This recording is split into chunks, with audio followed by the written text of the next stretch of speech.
It is a big story here on this Friday afternoon. The vote to close, sell, and consolidate some Jefferson County schools is now on hold. It is a late afternoon development from JCPS. Hello, everybody, and thanks for joining us. I'm Doug Proffitt. And I'm Connie Leonard. School Board Chairman Dr. Corey Shull says 3 days of public feedback convinced them more thought needs to be given to the plan. WHAS11's Conroy DeLucia is here explaining what will happen next Tuesday as the school board is still set to meet. Conroy? Now, this is Superintendent Brian Yearwood's first semester on the job, and he inherited a $188 million deficit. He directed to cut $132 million from next year's budget, which they do have to figure out soon. Now, 2 weeks ago, we learned that his recommendation was going to include closing Zachary Taylor Elementary and Liberty High School and consolidating King Elementary in the Shawnee neighborhood into Maupin Elementary. Now, there were community forums this week, many speaking out against that plan. Just last night, Dr. Yearwood told the crowd they were rethinking the plan. This afternoon, Board Chair Corey Shull and Vice Chair James Craig said this proposal would be paused formally at next week's meeting. Now, we did speak with board member Taylor Everett earlier before the announcement, and he emphasized the public to stay engaged because they still do have to make cuts. Now, you won't hear from him there, but he did talk about that the people need to stay engaged, that they need to continue speaking out, making their voices heard. And he said that he's hearing it very clearly. They need to make cuts to third-party vendors and also to the central office. Now, in the statement from the board, Shull said that this will be a step, this pause in this process to ensure the budget process is as thorough as possible because they are hoping to make big steps come January. This is not a vote, however, against the need for changes. After next week, the board does not meet again until January, and that clock is ticking to start the process of next year's budget. Reporting, Conroy DeLucia, WHAS 11, on your side. All right, big stunner for parents here tonight. Thank you, Conroy. Now, we're continuing our coverage of this late breaking news coming up at 5:30. That's right. We have former JCPS school board member Sam Corbett. He'll be joining us on the set in just about 30 minutes. Breaking down more of what that email said. All right, let's talk about a very chilly evening here as we're getting ready for such a huge Saturday of Christmas events, Connie. Absolutely. All over town. No matter where you go, you're going to be in the holiday spirit. Absolutely. I mean, there must be 10 celebrations going on around the county. So what kind of weather are we going to have tomorrow, Mallory? Thankfully tomorrow will be a little bit warmer than we have been. Temperatures will be flirting with 40 degrees, and we are looking to stay dry until Sunday. So that's when we start to see that light wintry mix try to make a comeback. But how about the return of the sunshine today? If you were lucky enough, you saw some of that sunshine as clouds began to erode away from northwest to southeast today. We're taking a live look from our IU Southeast camera. This is up in Scottsburg, part of our Shriners Children's Camera Network there. And we saw clear skies for a longer period of time in southern Indiana. That allowed temperatures to warm into the mid to upper 30s. So likely seeing a lot more of that melting out there today. More low to mid 30s on the Kentucky side, where once again it's taken a little bit longer for those clouds to decrease. So if you do live along or south of the parkways, you might just be starting to get some breaks in the cloud cover there. Clear skies the farther north and northwest that you do go for at least right now, because as we carry on into tonight, we are expecting those clouds to increase once again. So temperatures thankfully will not budge as much between our afternoon highs and our overnight lows due to that cloud cover increasing. However, we're still talking, of course, lows in the mid to upper 20s for most, maybe right around 30 degrees in some spots with a light breeze around 5 miles per hour. Now, as we mentioned, temperatures this weekend will be warming up, so we'll talk much more about that weekend forecast, including the chance for a light wintry mix on Sunday, more temperature trends or temperature swings, through that 7-day forecast, and I'll have those details coming up in a few minutes, guys. Mallory, thanks so much. Tonight, U of L researchers say they found a small chemical spike after the UPS plane crash. The results come from testing wastewater flushed out of households exposed to that smoke cloud that crawled up to the Ohio River. But as our Ian Hardwood reports, the Envirom Institute doesn't want to cause alarm. This has never been done before in any scenario. Aruni Bhatnagar directs the researchers examining the chemical makeup of the black cloud of smoke Louisville breathed in when UPS Flight 2976 crashed off the runway.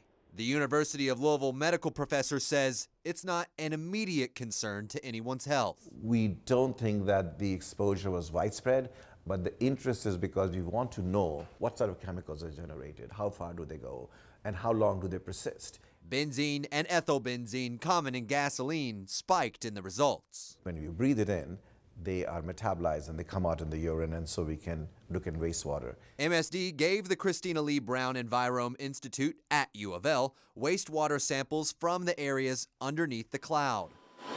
Researchers compared those to baseline samples that are regularly collected and regularly show ethylbenzene exposure from car emissions. The spike was still noticeable. We were all caught off guard.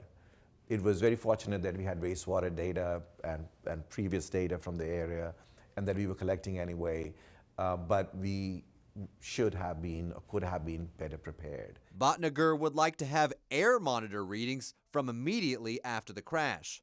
Days afterwards, the Kentucky Air National Guard collected air samples. But wastewater results will help the Institute create guidelines for measuring chemical exposure after a crash, a checklist of what to look for. And what we can do to contain them. As Bhatnagar looks ahead, he wants future research focused on the exposure of first responders. There were, I understand, 400 people who were there at the crash site. And we want to know what happens long term with these exposures. In Louisville, Ian Hardwick, WHAS11 on your side. Well, if this science sounds familiar, it started around the pandemic and was used to measure infection rates across the city. The Envirome Institute will later release its full findings on the smoke exposure. That is coming in an academic paper. The Small Business Administration is helping businesses impacted by the UPS plane crash. According to the agency, at least 100 businesses across Kentuckiana were impacted by the crash. Some of the counties in Kentucky where the disaster loans are available include Hardin, Bullitt, and Oldham. In Indiana, businesses in Clark, Floyd, and Harrison counties also qualify for the loan. Anthony Terrell with the SBA says they've helped at least 40 businesses so far. They can reach out to us for economic injury disaster loans, which is to help them meet their working capital needs and fill that gap until they can get back to normal operations. Fair enough. Appreciate it. What was your name again? Elizabeth.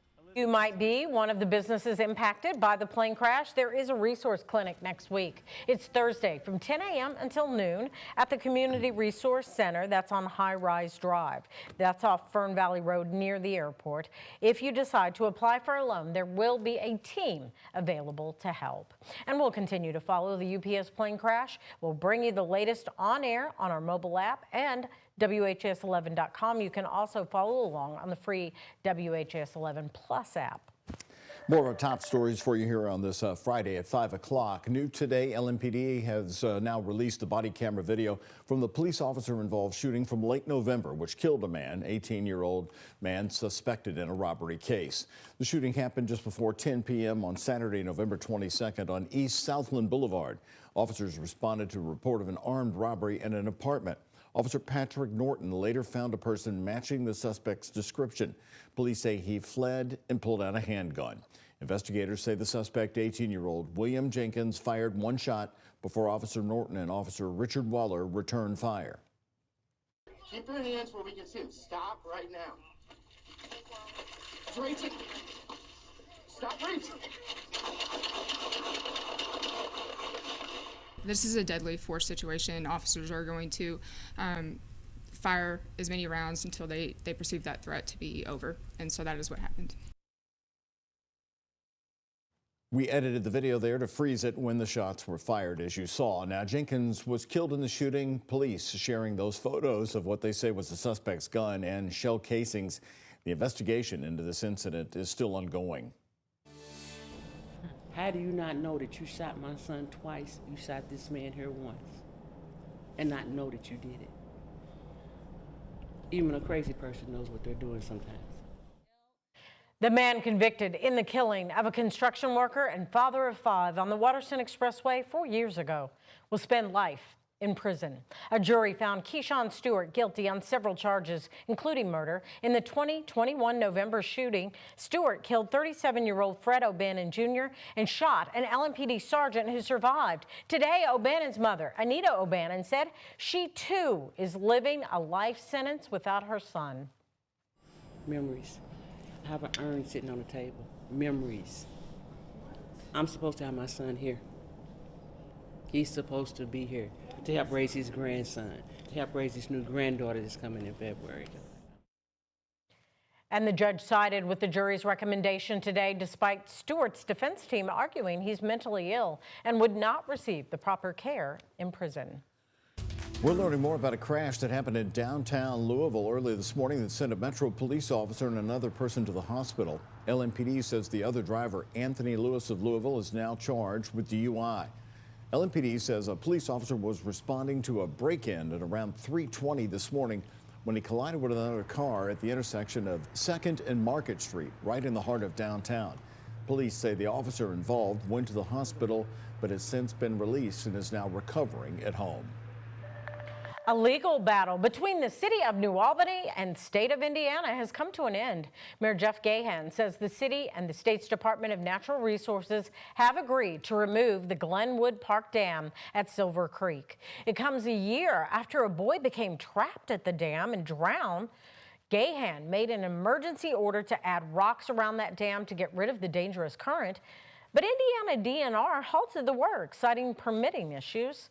Now, under the agreement, once water conditions are safe, the dam will be removed. In an announcement, Mayor Gahan wrote, quote, "Now that this matter is behind us, we can focus on our new addition to Silver Creek that will improve recreation, fishing, and the ecosystem for decades to come."